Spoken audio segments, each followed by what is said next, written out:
امام وہ ہوتا ہے جو یہدون بامرنا کی منزل پر ہوتا ہے، ہر امر میں اللہ کے سے منسلک ہوتا ہے اور اللہ کے امر سے ہدایت کرتا ہے. اپنے پاس سے نہیں بول سکتا اور نہ اپنے پاس سے بولے گا. کیوں؟ کیونکہ اس کا علم لدنی ہوتا ہے، اس کا علم متصل ہوتا ہے پروردگار کے علم سے، اور پھر جب وہ بولتا ہے تو اس کی زبان پر وہی بولا کرتی ہے. اسی لیے جب وہ بولتا ہے تو اس کے کلام میں قیامت تک کوئی نقص نہیں نکال سکتا.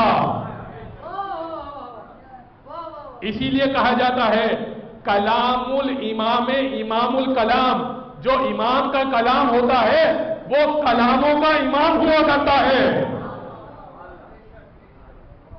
کلاموں کا سردار ہوا کرتا ہے. نہج البلاغہ کو دیکھیے، علی سے کسی نے سوال کیا، یا علی بتائیے انسان کی حقیقت کیا ہے؟ خدا کی قسم انسان کی حقیقت تو بتائی، پوری سائنس اس کے اندر پوشیدہ ہے.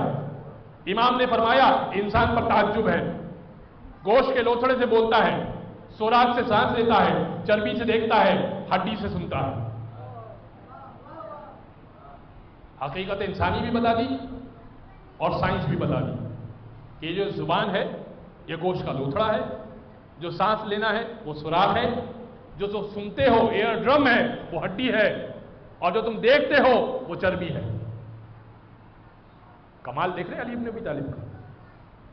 اس لیے کہ متصل ہے پروردگار کے امر سے. ان کی طرح نہیں کہ جو ممبر پہ آ کر یہ کہتے تھے کہ پہلا خطبہ آیا، خلافت کا دور آیا، پہلا خطبہ دے کر کہنے لگے کہ دیکھو میرے ساتھ ایک شیطان ہوتا ہے، اگر سیدھا چلوں تو میری پیروی کر لینا، اگر بھٹک جاؤں تو مجھے سیدھی راہ دکھا دینا. تو بھائی اگر تمہیں سیدھی راہ دکھانی ہے تو ہم اپنا امام کیوں نہ منتخب کر لیں اور اپنا دین کیوں نہ کھڑا کر لیں؟ تمہارے پیچھے کیوں چلیں گے؟